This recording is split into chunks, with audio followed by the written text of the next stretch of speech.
Yeah. Yeah. And so in the midst of that, then are you changing managers each album or stuff? Or you? Basically, yeah, basically. Literally.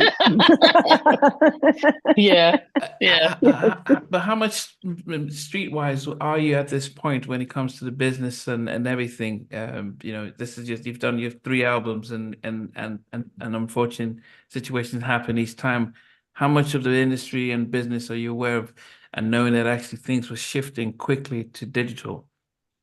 Oh, we learned. Yeah, like I said, we're learning as we go, but we definitely learned. I mean, and we're still learning as far as that. Like, right. That's a lot, especially me. Like, it's really a lot. But yeah, we had to realize the shift that was happening, and it's taking a some different learning. time. Yeah, it's a different time, but God bless these kids. I mean, I'm proud of them how they go about their things, and they're making sure that they get the money. So I think it's a great thing. So we're pivoting as much as we can, and we're doing different things. We're business women now. We have businesses that we're doing. We're acting now, so you can look into those things we have coming up, and we're excited about that. We have our podcast Gag coming, along with other things that we're working on, and we're happy official about it. Again, vendors for the Board of Education. Yeah, so we have different things we're going shifting on now. As well. Yeah, we are shifting as well. We realize we have to have multiple streams of income and still doing what we love. And that's what makes it great, because we can still do what we love. And with everything that we've been through, no one was able to stop that.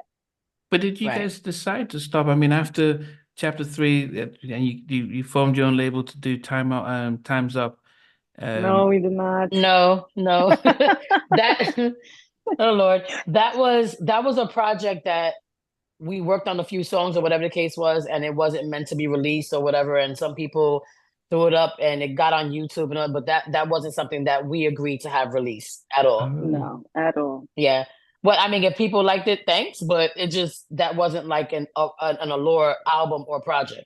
We still that was just us working on stuff. Like, it was like ideas. It wasn't even mixed. Yeah. It was nothing. It wasn't that mixed. Nothing. Wow. It shouldn't have been put out. Right. Wow. Yeah. So when we actually drop an album, trust me, it's gonna be exactly what it's supposed to be.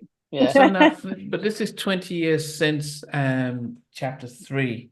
What is then and when did you guys get back into, say, the touring, or did that continue throughout? Yeah, we never stopped. It's funny, people always think that because of the fact that we're not with other people. But even when we were out, like even when we were at our height, it was just us. Like, we would do spot dates with people here and there, but it was always just us. So people are not used to seeing Allure with a big tour, because Allure was always touring by themselves. So even now, when they're like, "Oh, why are you guys not on the '90s tours?" and I was like, I don't think people equate it. They forget, but we're still doing shows. Like, people that love Allure, they're hiring Allure, and that's what we do. And like Akisa said, we're thank God for the R&B Society. Shout out to Vanessa Jordan. We love you, because we love you so much. Music alive, and she does all those. When you see the stylistics and like when you see all those core groups that have been the things that we grew up on, that our parents had us listening to, when we're touring with those people and when we're doing shows with those people, she's a big part of why. So absolutely, yeah, we're still out there. We're still out there, and we actually never stopped. Even with all the crap that was going on throughout the time, we were still able to get on a stage. That was one of the things, I guess, that kept us from really, really falling up. You know what I mean? So what's the 2024? What's the plan for Allure then? What can we expect? Well, like Aaliyah just said, we're gonna I can't hear. Oh, you can't hear us? I can hear both of you. Oh, okay. Yeah. Say something, Aaliyah. Okay, I hear you. Yeah, I can hear you. Yeah, I can hear you. Yeah, we hear you. Yeah. Okay. It just sounds a little bit different because your headphones went out, but we still hear you clear. Yeah. Yeah.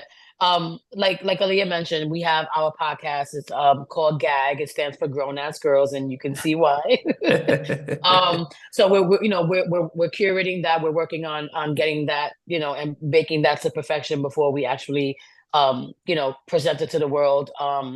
We're still traveling.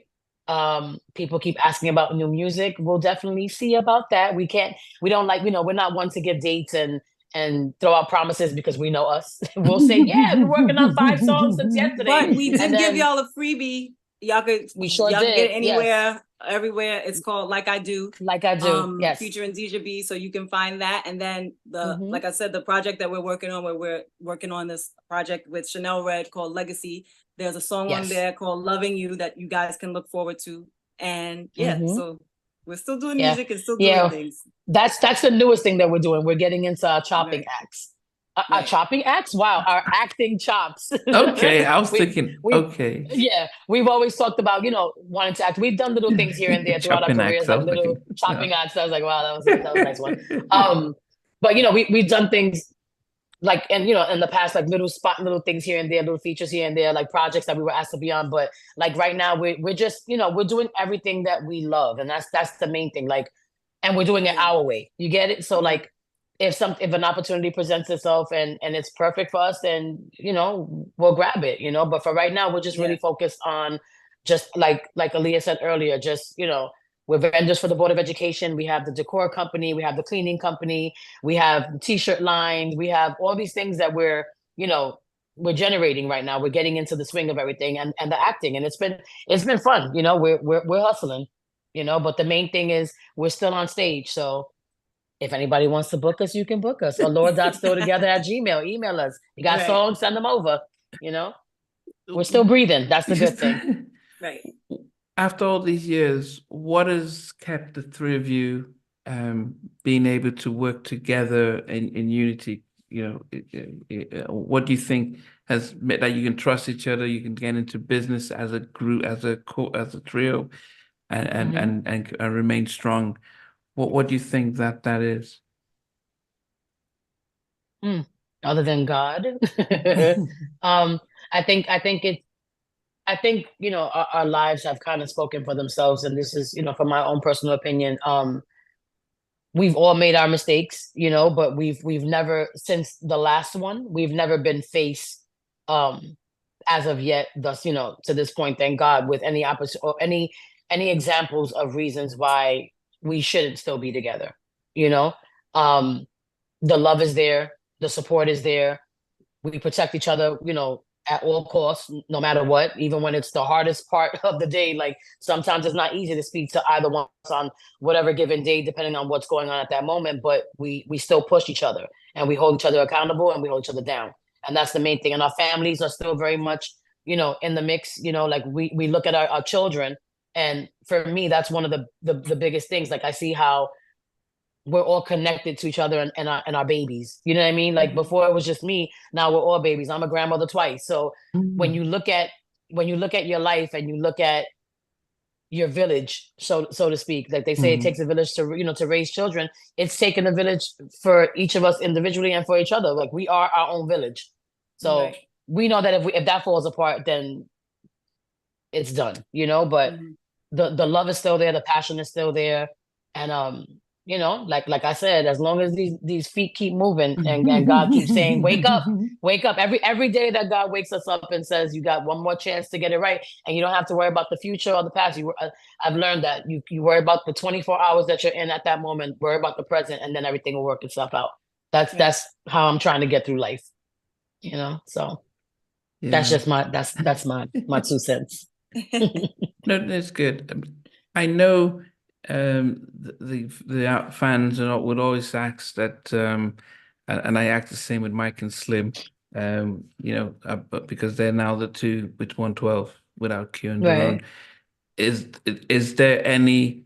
Would there ever be an opportunity for the four of you to ever do something?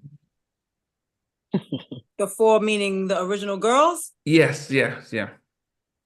Oh. Didn't I tell you how I am? You know how it is. You're putting it out there. It means that anything can happen. It's like, yeah, well, who knows? One day, and you just leave it open. Not like a, let's just leave it open. I don't really want to answer that because my answer is not going to be. It's not going to be politically correct. Right. It's not going to be the best. But I'm trying to find it. Anything can happen. So who knows? Yeah, that's good. So, hey guys, thanks for watching. Thanks for being a part of Halftime Chat.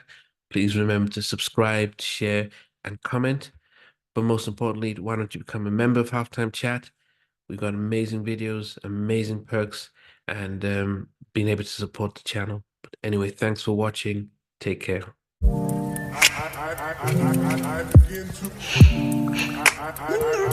I begin to